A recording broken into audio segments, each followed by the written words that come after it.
Dwivedi, the Chief of the Army Staff. I welcome you to the annual press conference on the upcoming occasion of the 78th Army Day. The conduct modality has already been explained to you. May I now to address the gathering.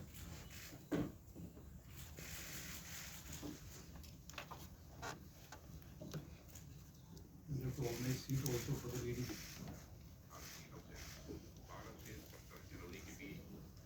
So,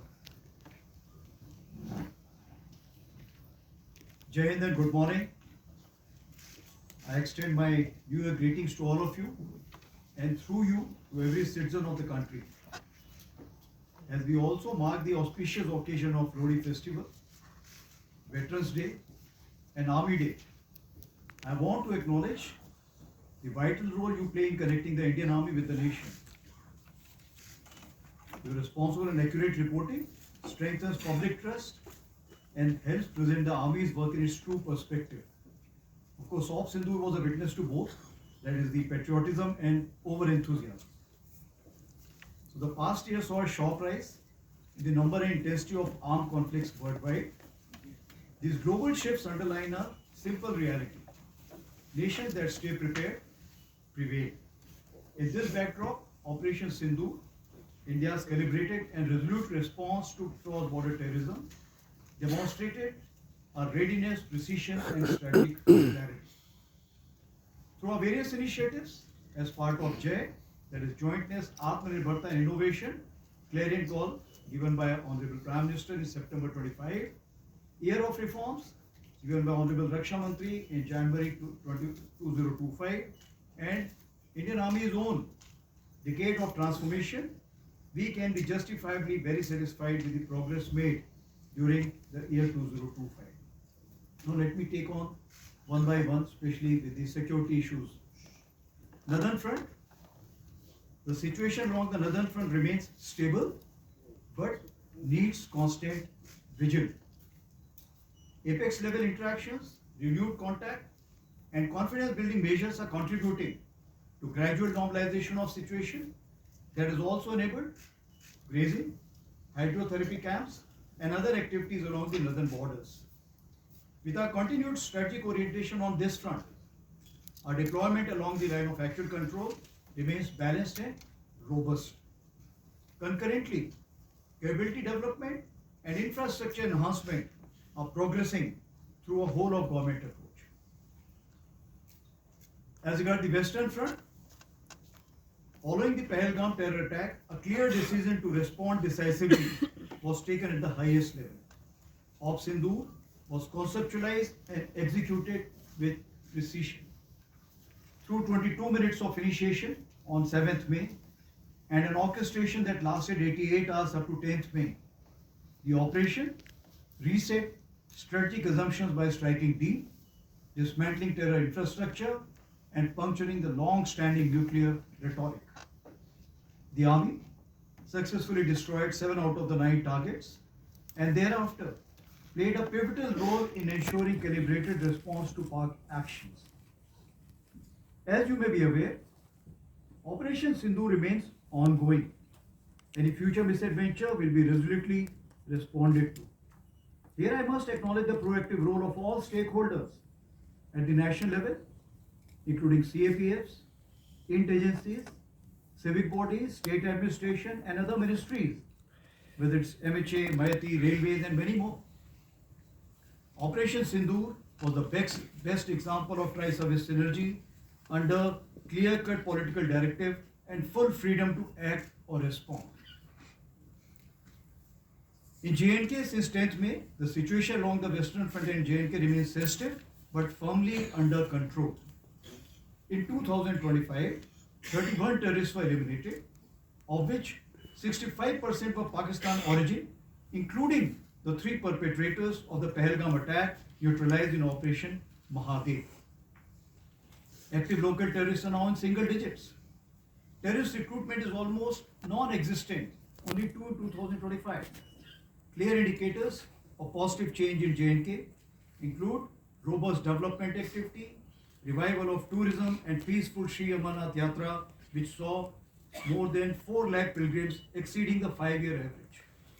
The theme of terrorism to tourism is gradually taking shape.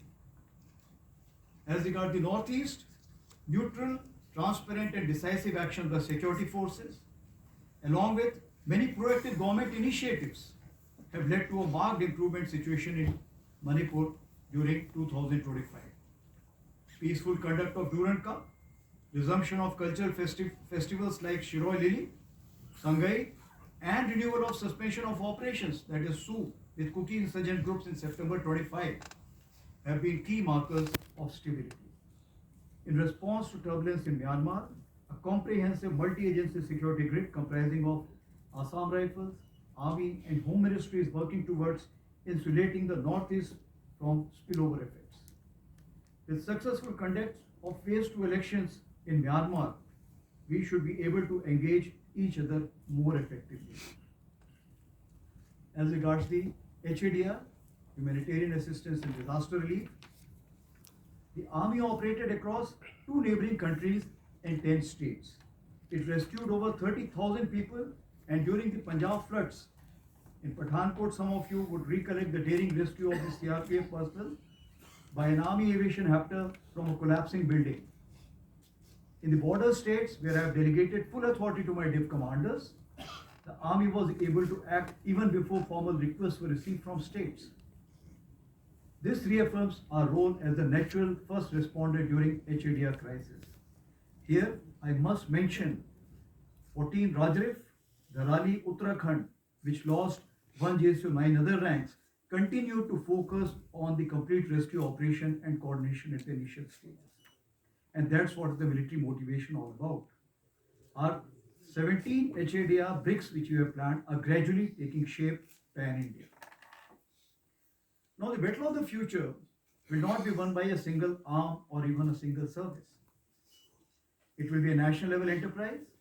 The Honorable Prime Minister captured this vision through the mantra of Jai, where jointness integrates our effort, Atmanirbharta empowers our capability, and accelerated innovation drives ideas into action.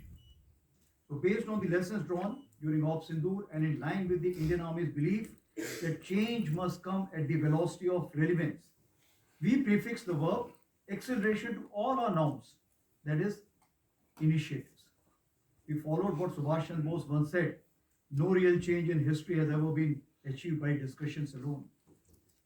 It was a call for action, and I am happy to say that with guidance from the highest level, full trust of Honorable Raksha Mantri, and encouragement from all stakeholders, the Indian Army has made significant strides. I shall now touch upon some important tangible updates on the 5 pillars of decade of transformation. Here, I must mention that the urgency for change has been catalyzed by the middle level officers of Indian Army and not by top down for a change. So the first pillar, that is the force restructuring, focuses on reviewing organizational structures to enhance multi-domain combat potency and utilize tail as teeth sharpener. This is a different term, tail as a teeth sharpener. Therefore, we have adopted a spiral development approach centered on organization as well as equipment. We have reoriented and created several structures. Rudra Brigade for high tempo multi-domain operations, Bearer battalions, that is the light commando battalions for agility and disruptive effect. Similarly, Shaktivan regiments and Divyastra batteries for artillery will use US and counter US for extended reach and real-time targeting. Ashni platoons of infantry platoons and some other organizations which are on the design board as of now will enhance precision, surveillance, and strike options at the tactical as well as operational level. All of this will enhance our cumulative combat effectiveness. A large number of government sanctioned letters for organizational change have been approved over the past 14 to 15 months, numbering approximately 31, including that of the path-breaking IBJization of a corps and raising of an aviation brigades. The TA recruitment also, as you're aware, physically commenced after a gap of 5 years in year 2025. Moving on to pillar number 2, modernization and technological infusion remains a continuous and dynamic endeavor. Our modernization priorities focus on improving mobility and protection, strengthening network-enabled operations, enhancing communication system, deploying terrain-specific EW system, inducting new generation munitions, and expanding US and counter-US cases. Our immediate focus is on innovative kitting of legacy equipment or the platforms. The next phase involves developing new systems and finally culminating in network-enabled multi-domain operations. Advanced CW system, BrahMos extended range, Pinaka ESGR system, Pralay missiles, QRSAM with extended range, Lotte munitions, drones, UCAVs are some game-changing equipment in the pipeline. As for the emergency procurement 1 to 6 are concerned, they have sharply reduced acquisition timelines and created opportunities for Indian industries. The funding has increased substantially, especially for EP6.